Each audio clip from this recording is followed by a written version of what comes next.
Welcome to this podcast is making me thirsty, the number one destination for Seinfeld fans. This is episode 154. Today's guest is a writer, actor, and director. He's written 3 books, hosted a podcast, the Tobolowsky Files. He's been in over 200 films and TV shows, including One Day at a Time, The Goldbergs, Curb Your Enthusiasm, Silicon Valley, Californication, Spaceballs, Groundhog Day, and of course, he played Tor Eckman in the season 2 episode of Seinfeld, A Heart Attack. Please welcome Stephen Tobolowsky. Stephen, thanks for joining. Oh, it's a pleasure to be here. There are guest stars, and then there is Tor Eckman. I mean, nothing more famous from Seinfeld lore than Tor, Stephen. So take us back. It's been 32 years, believe it or not. Yeah, The Heart Attack aired April of 1991. Mm-hmm. You were, well established already, almost 40 years old at that point. But tell us a little bit about how that role of Tor Eckman, I mean, what a name, came about. Was there an audition process? Tell us a little bit about how that role came about. It was strange. There's never been really a sort of process like this before. The casting director on Seinfeld was Mark Hirschfeld, who was a very, very, very good casting director, very powerful casting director. And Mark is the kind of guy, very effervescent, very friendly. You always felt like you belonged in the room whenever.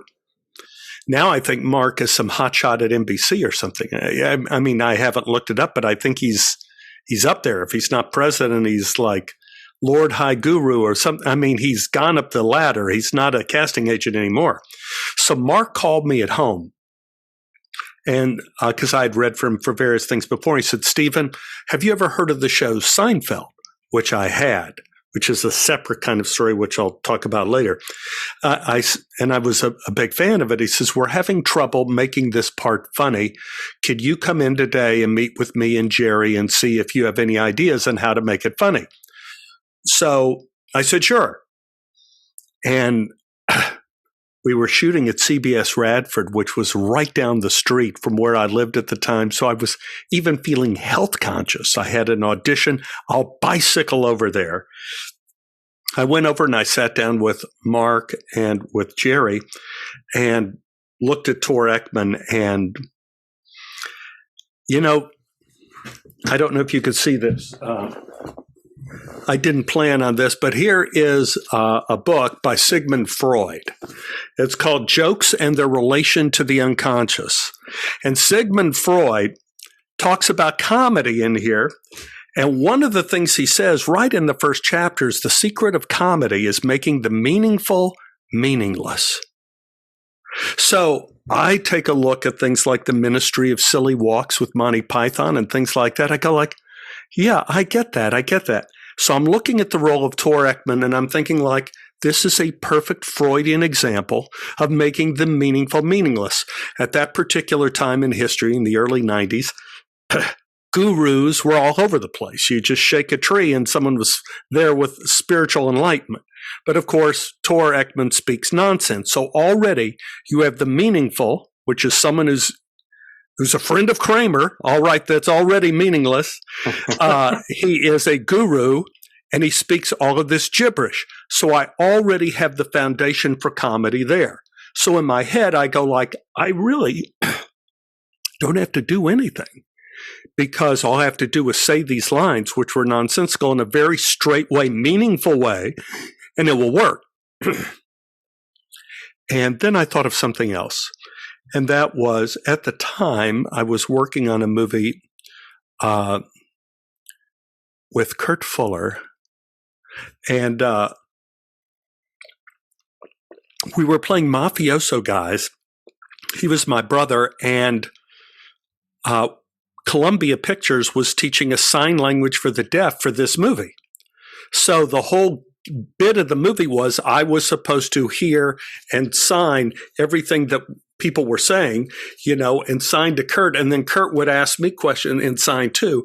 And so I went in and sat down with Jerry and Mark. I said, well, I have this idea. What if everything that Tor Eckman says comes as a special sign. And I just started making up all of this gibberish signs and some real signs from American Sign Language that I put in there. And Jerry goes, yeah, that could kind of work. That could kind of be funny. Yeah, I could see that. So that's what I did. And, they immediately said, well, okay, we'll start and you'll do this part and you'll have it. So that was the audition process. And I'll talk to you just to briefly go back as to why I was a fan about Seinfeld. Yeah, I was a fan about Seinfeld because I knew of Jerry Seinfeld when he was a kid. When I was in Dallas, Texas, I took a girl that was in my high school. I think we were both in college at the time, on Halloween night to a club in Dallas where a young comic, Jerry Seinfeld, was performing.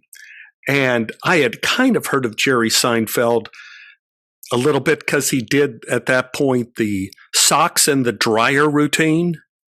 Oh, this one got away. Oh, there's one that got away. Yeah, the socks are always trying to escape from the dryer, and you see him on the street. Oh, there's one that got away, but he didn't make it. So I was saying to Ann Galvin, I said, this guy is really funny. Let's go see this guy. So our date that night was to see a young Jerry Seinfeld, and I want to say he was maybe 14 or 15 years old. He was young, and wow. he tore the place to pieces. He was hilarious. So when I heard that Seinfeld was going to have a TV show, I knew exactly kind of the comedy that this guy could bring to TV. Of course, I didn't know Larry David at the time or any of those other people, which was such a delight. But that's you remembered him. Oh God, yes. 15-year-old, 16-year-old, yeah. Yeah. As a stand-up comic, and I thought, like, this guy is hilarious. And he was special. And so when the opportunity came up, when Mark Hirschfeld said, have you ever seen Seinfeld? I don't know if I had really seen Seinfeld at that time, the show, because I was working in and out of town. But yes, the opportunity to do something with Jerry Seinfeld was huge on my list. And it was spectacular. I mean, it was a great experience for me to do it. Yeah, I mean, it was episode like 15 or so. So, I mean, getting on the ground floor like that, I mean, it's incredible. What a story, too, to just kind of remember him. And we love Mark Hirschfeld as well. We've heard some great stories about him. We had him on the show. So that's great to hear, too. So it sounds like that's how you landed the role. Now you're actually there. And that was one of my questions, those mannerisms, where'd they come from? And you just answered. So that's great. Yeah. That was kind of all your thinking, bringing to the role. This is a Larry Charles written episode, who's another kind of one of those comedic geniuses who kind of started Seinfeld. We're partial to those early years, 2 through 5 when Larry Charles was still there. And this was one of his babies. He was in like a dark kind of turn to his episodes a little bit. He always had these characters that were a little bit different, like Tor Eckman, for instance, a buddy of Kramer who did time and now he's a guru. Like, how much of Larry Charles and Larry David, after now you got the role and you're there on set kind of working those scenes, how much were they involved? What kind of interaction you have with the two Larrys? It sounds like Jerry was obviously there for the audition. Were the two Larrys involved at all during the shooting? Yes, Larry Charles was a lot. I don't remember Larry David working as a director so much on that, but Larry Charles I certainly do. And later when I did Curb Your Enthusiasm, of course I worked with Larry Charles directed that episode, and Larry, of course, was the genius behind it. But it was an interesting process. Now, you're probably more familiar with all the episodes of Seinfeld than I am. I mean, I'm sure I've seen them all, but not in any order. But at this particular time, correct me if I'm wrong, the style of Seinfeld changed over the years. At the very beginning, in the first season and second season, there were long scenes. And a typical Seinfeld episode maybe would have 7 scenes.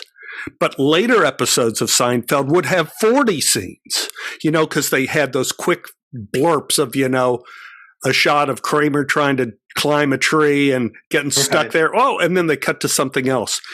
They went to the fast editing kind of thing later. So my scene, Tor Eckman, was a scene, which they really don't have that much in sitcoms anymore. You really don't have these scenes with beginning, middles, and ends where you let the guest cast. It's the same thing in a way with Bookman, with Philip. Yes. As Bookman.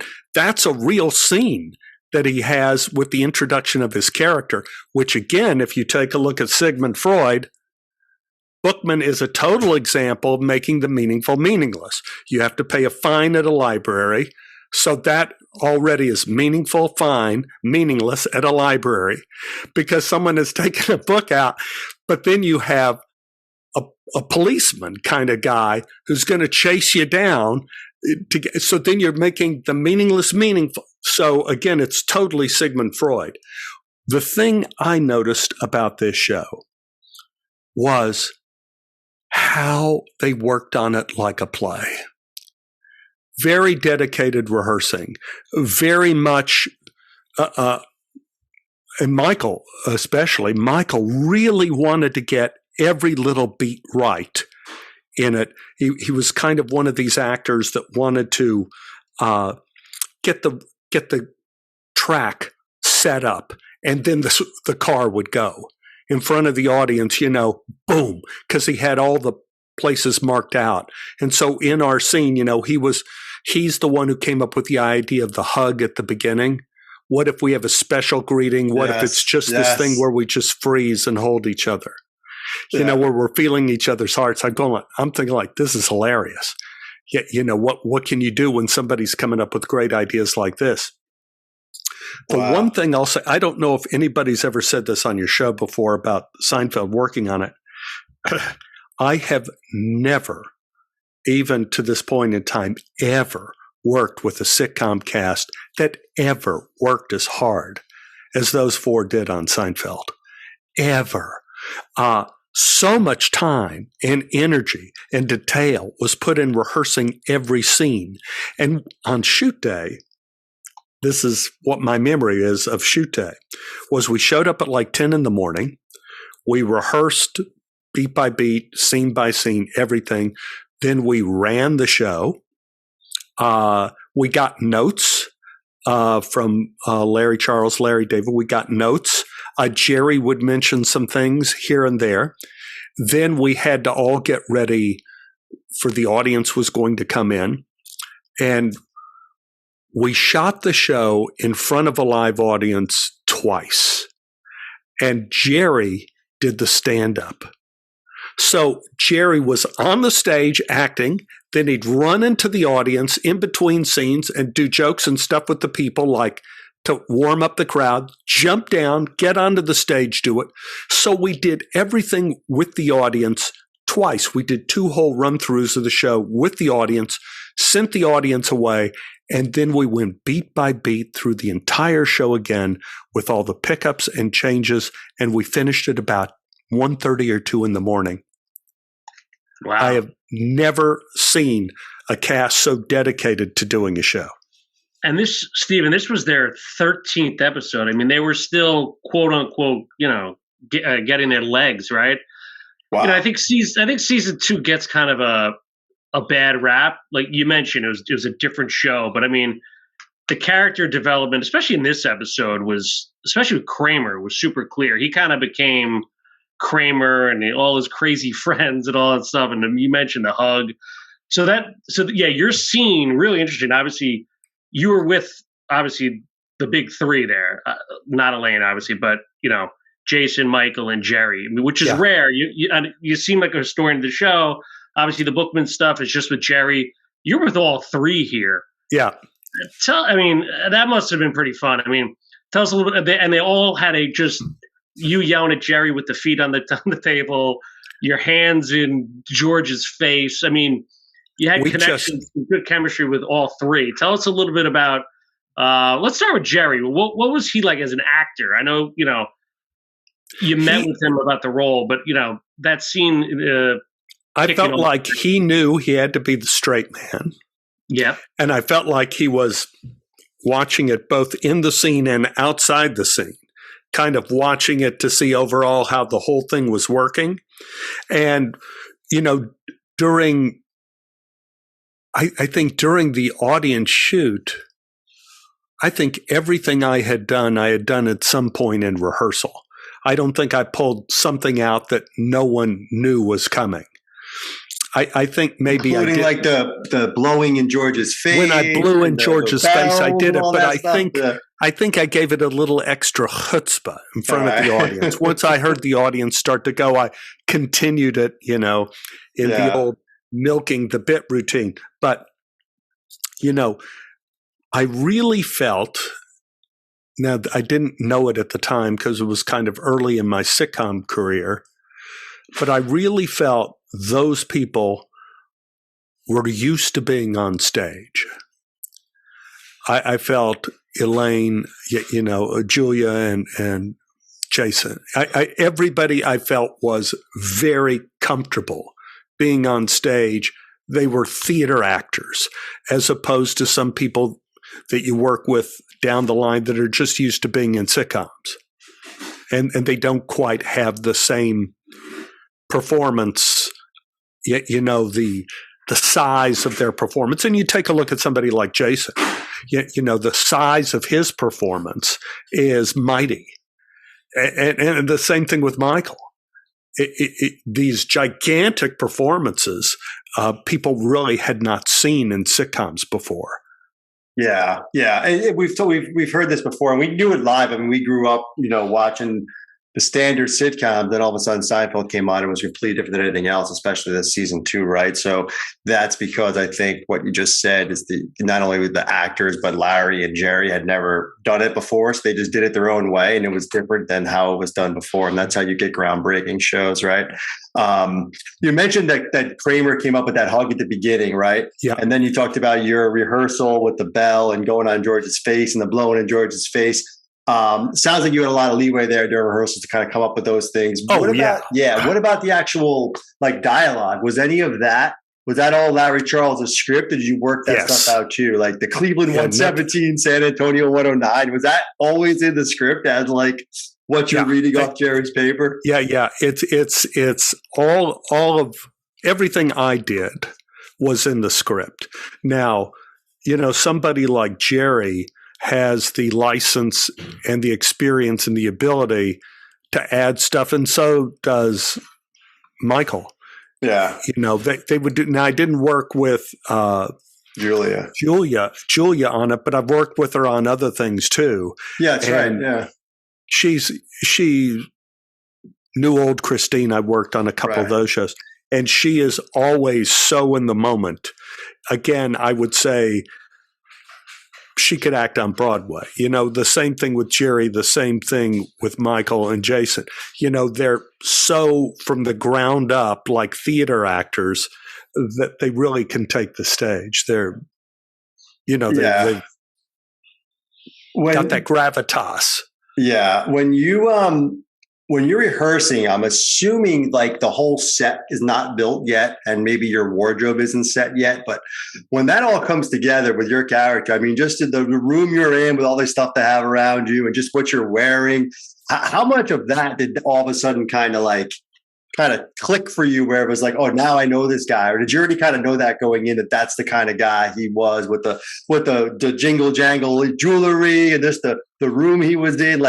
How soon into the character does that stuff kind of come together? Is that just during shooting, or are you working on that with wardrobe and stuff like that in the set? I'm always curious. Yeah, 9 out of 10 times when you're a guest character, like I was, the first time you'll really see your costume is in front of the audience. But you have an idea of what you're going to wear. But I think the most important thing is, and maybe other actors will have different points of view, but especially when you're working with a comedy, specificity is very important. And so you don't necessarily have to have the exact furniture, but you have to have the exact distance. And you have to have the relationship like between me and George, and Jerry's going to be sitting over there. So and then Kramer's, you have to know what those distances are so you can create something in that. So in terms of making the meaningful meaningless, I could violate George's space and like measure his head with my fingers, like measure his cranium one way or another. I could violate his space and blow up, violate his space. But I have to know what the distance is between us to where this is normal and this is not. So that creates meaningful, meaningless too. That creates a comic kind of situation too. So we always rehearsed, and I want to say always, because I really they brought me in later in the process. I think I was only there for like 2 or 3 days. They were really trying to find a way to make it work. Is that first day rehearsing, you really want to make sure you got the nuts and bolts of everything down. Very much like Michael Richards does. Just make sure you have the distances and everything right where, he does all of his things of flying through the front door and stop. He's trying to find what the distance is. And so he can make it specific. And so the first work through was very specific. And then after that, we were kind of flying. And then once we got the audience in there and they started laughing, we just went. We just went with it. We're going like, this is working, so keep doing it.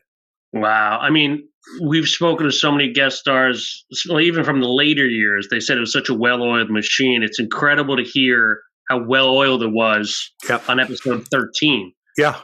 Especially from guys who, weren't your typical sitcom guys. As Tony mentioned, this was a handmade thing between Larry and Jerry. But to your point, the professionalism of the acting, I think, really helped. And it wasn't really a traditional sitcom. No. So all of us kind of on it were going like, well, whatever. At this point, it was still an experiment. It wasn't like the number one show in the country. Right. It was an amazing thing that happened, that this show that I guess basically, now you guys probably know the story about all this before. Is it correct that this was kind of the battle as to who would take over the Tonight Show, right? Was it like between Jay Leno and David Letterman? And they both wanted, but NBC wanted to keep Jerry Seinfeld as an insurance policy. So they were willing to give him this show to keep him there no matter what happens, so they can immediately recruit him in case the replacement for Johnny Carson went south. And so they were keeping Jerry Seinfeld kind of, okay, you could own this show. You and Larry, fine. You guys own the show. No big deal. We don't want, do whatever you want. I mean, they basically do this in the show. They kind of show like, just do what you want. George going like, what? It's a show about nothing. And so in a way, they kept Seinfeld, this experiment, on TV long enough for this show that no one knew about to get into the top 50, the top 25, the top 10, and then the number one show on television. And at that point in time, it was too late. Yeah, I mean, the episode you were on, believe it or not, it was Thursday night. Then they flipped it back to Wednesday night. Then, season 4, and eventually went after Cheers, and the rest is history, to your point. But, 91, what kind of effect? That ran on the Thursday night. People that run in later years, it changed their life, right? The Soup Nazi became, yeah, he's still, riding. He's still the Soup Nazi. Right. But for you, did it bring more opportunity, or was it still like, I mean, incredible performance, but obviously Seinfeld wasn't Seinfeld at that point. Yeah. But, it had to have a big impact on your career, I would say, moving forward. I think it was one of those things that at the time it didn't have the status that later Seinfeld did have. Being on Seinfeld was a huge thing. But for me, personally, it was such a fabulous role, such a fabulous cast, with a great script. And the play is the thing, man. And the more you're able to be in good shows with good people, it's going to help your career somewhere down the line. I mean, I still get people in the grocery store who come up and say, Tor Eckman. Yeah. They still love Tor and they still love that. So, and that's only because that show supported that kind of insanity. Yeah, and I mean, you went on to, obviously you mentioned earlier Curb, right? That's Larry David, and then Silicon Valley, I believe, has some Alec Berg as a part of that, which is an amazing show, and you were great on that. And we talked to Suzanne Cryer, who was also a Seinfeld alum and part of Silicon Valley. So how did the Curb episode come about? Was it because of Seinfeld, or was it just? I mean, watching that again just before we had you on, I wanted to just rewatch it, like. It legitimately looks like Larry's hysterical laughing at your number story you're giving him about 77 and all that stuff. Was that just like I know Curb is pretty much ad-libbed. How much did you just destroy Larry on those I had to audition for Larry. Oh wow, okay. So I auditioned for Larry and he says just make something up. You're I'm a right-wing Jeff Garland's right-wing brother-in-law or whatever. Yeah. And so I just started making stuff up that Larry just said, okay, great, fine. So we don't have scripts. We don't have anything. And this is the part you're going to play. And he hands you a strip of paper and it has who you are and what your intention is. Just this one thing. You're angry because you think Larry is cheating holding the Afikoman for Passover, that he's cheating at this children's game.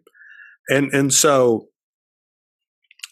when we shot, I'm going like, I can't believe we're doing this thing without a script. Larry Charles was directing and he said, well, why don't you just do something? Just the blocking was the only thing that was important to them. Walk up and just start talking to Larry about something, and I think I talked about how Jeff was smelling like rabbits, and I didn't know why that was. That he didn't.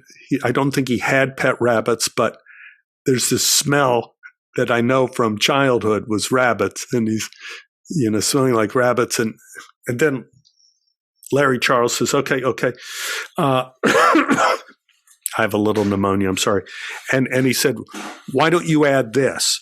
And then you would do that and add that. And I think it was Larry who said, come up with the number thing about everything that adds up to Bush, was it? Or I forget what it was, this number thing. Yeah. Just do this number thing. And so they just keep throwing things out there and then you just hit the same spot and just keep saying things. And eventually by the end of the show, you go like, oh, well, that was pretty easy.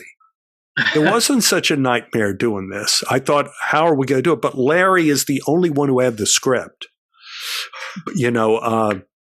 Very delightful fellow to work for, I must say. Yeah. And that was 14 or 15 years after the heart attack. The two Larrys, you're back in the ring with them. So did that make it, I guess, a little easier, if you will? I mean, knowing what kind of expectations were? Yeah, but I don't know really if there was so much water under the bridge at that point. I think they didn't have bad memories of me, but I don't think they have so many Seinfelds under their belt at that point. It's like, oh yeah, he's fine. He's fine. Yeah. He's the name Tor Eckman. Did they ever explain who that was? Or I mean, it's just what a name, right? I mean, what a great name. Yeah. And it's one of those things that the show did that was so great. They came up with great names for characters that were memorable and you weren't going to get sued for it. You can't come up with a name of somebody who's real, so you have to go through all this stuff to make. I remember I was doing Archer during the pandemic, just a voice. Yeah. Doing a voice and I called the judge and I ad-libbed or something like, we're doing a trial and I'm trying to show that really everything's slanted toward my side, like I've got everybody paid off. You do the right thing, Dave. And I threw in Dave and they go, hold it. Okay. We have to make sure that we're not going to have a lawsuit that there isn't a district judge named Dave in this area. You know, we have to make sure. And so we had to do an alternate of that where you got to be very careful. Yeah, for sure. I mean, you've worked on some, Groundhog Day, Spaceballs, you mentioned Adventures of Old Christine, and obviously Seinfeld. Similarities between, I know one's a movie, one's a show, but just kind of the comedic genius, if you will, of a Jerry Seinfeld versus a Bill Murray. I mean, what is it like working with these types of guys? Well, certainly when you're doing a movie versus doing a sitcom, the major difference is time. You know, when you're doing Groundhog's Day, you have 3 months to shoot one story. And when you're doing Seinfeld, you have 5 days. And so to do one story. So there's a whole different thing that happens. And when you're a regular on a sitcom, things carry over week to week from what you did previously to this week. And so that starts filtering into your character and you start adding that to it. Whereas when you do a movie or a play, you pretty much have a script, even if they rewrite it. When you start and you know who your character is and what your goal is in the film or play, you know from the beginning. Where a sitcom, you don't. That can always change. In a second, it could change. So, fun fact, Stephen, I don't know if you knew this. We brought this up a little bit earlier, but people have won a lot of money the last few years. The exact score that you mentioned. Have you heard about this? Cleveland 117, San Antonio 109 actually came to fruition. A couple of times. Who would have thunk it? Who would have thunk it? Amazing. And it's funny. A convicted criminal too. You came up with that number. Eckman did time. Yeah, I see you kind of laughing right before Jerry gives you that piece of paper. I don't know if that was true or not, but you must have been laughing the whole time on the set. But I feel there's a little smirk right before you took the paper from him to read that score. I got to say, I take a look at that. I am notorious for being on the set and not being able to hold it together. But I remember on Seinfeld, the whole thing happened so fast and the workday was so long that I don't think I busted up any takes by laughing. And I look back at it and I go like, that's kind of amazing considering the number of times I've ruined takes by just laughing and not being able to stop. So, I was very happy with the way Seinfeld turned out, but I think that's just because in a way I was playing like, the cold glass of beer on the counter. I had to be kind of the shaman kind of guy. And so I was very much detached from what the other people were doing. Yeah, you did so many things in such a short amount of time, and you mentioned Bookman. I think you topped Bookman, you topped the Briss as far as amount of things in a quick amount of time that I can't imagine anyone not laugh between the blowing in George's face, the fingers on his nose, the moving things around, the hitting the bells. You had it all going. So yeah, it must have been like. The thing that's so amazing about Seinfeld, I think back at it, when I think about Philip Baker Hall and doing Bookman, one thing, because Philip and I were in the same theater company, downtown Los Angeles Theater Center. That's where my wife and I met, and we worked together there. And Bill Pullman worked at our company. It was in our company. Back then, people did theater a lot, and casting directors like Mark went to plays and found actors that were in plays and go like, this guy can work in our show. Nowadays, I don't think, especially with the pandemic, that there is this audience that's going to all of the little theaters in Los Angeles, and you certainly don't have all the casting directors like in the old days going to all the theaters in Los Angeles. You had a ton of theater people in Seinfeld and in a lot of the sitcoms back then. And I just don't know if the farm system works the same way these days. Interesting. Yeah, that's a good point. You're on Seinfeld. This is season 2, right? You brought this up before too, but I wanted to kind of bring it on a little bit more because it's really interesting to me that, you know, what was the sense of this of the set, and also what did you get a sense of as, just like you said, being on other sets and being around actors and being on the crew? What was the sense of, like, wow, is this show going to make it? Like, was that thought in your head? Were you like, this, you know, this is early, like, what is this? This is different than anything I've ever seen before. Like, like, and then boom, obviously becomes a huge hit, but no one knew that then. So yeah, someone there that early on, like, did you have any thought in your head, like, oh, that was just a sitcom I just did. Jerry's a great stand-up. Larry was fun. That was great. You know, I'm probably never see this again. Or was it like, they got something here, this is going to be a hit? Like, no, that's what I was thinking. I was thinking, like, we were all thinking, like, well, this is an experiment waiting to happen. There was no thought that this was going to be a hit. There was no, you know, it was amazing that it kept surviving, especially those first few years. You know, it was, until it caught on, it was one of those kind of niche shows that was kind of unique, and it wasn't like the other sitcoms. The cast wasn't like the other casts, and there was just no way of knowing whether it was going to have 13 and out or 1 season or 2 season and out. There was just no way of knowing, but everybody really appreciated being there and working on the show. Nobody was taking anything for granted. Like I said, I've never seen anybody work so hard on an episode on a show. And so everybody really worked hard. And the fact that it became such an enormous hit just shows never give up. Just keep going and let a show become what it becomes. And it could become magic like Seinfeld. Yeah, and the magic of the show and why we do this podcast is ultimately the guest stars, right? I mean, the main 4 are the main 4, but for the show to work and for it to shine, they rely on the guest stars. And you were kind of the first to really launch it, right? Bookman didn't come yet. Babu wasn't there yet. You were that like first memorable one. So I mean, kudos to you and kudos to them for letting you shine. Because let's be honest, right?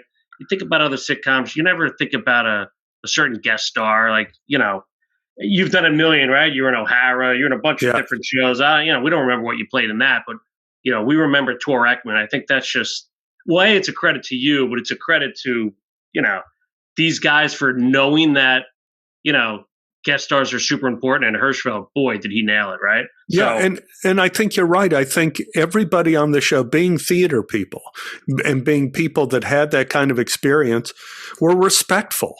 And they weren't worried about, oh, this guy's going to, you know, steal my thunder, because there's no way I was.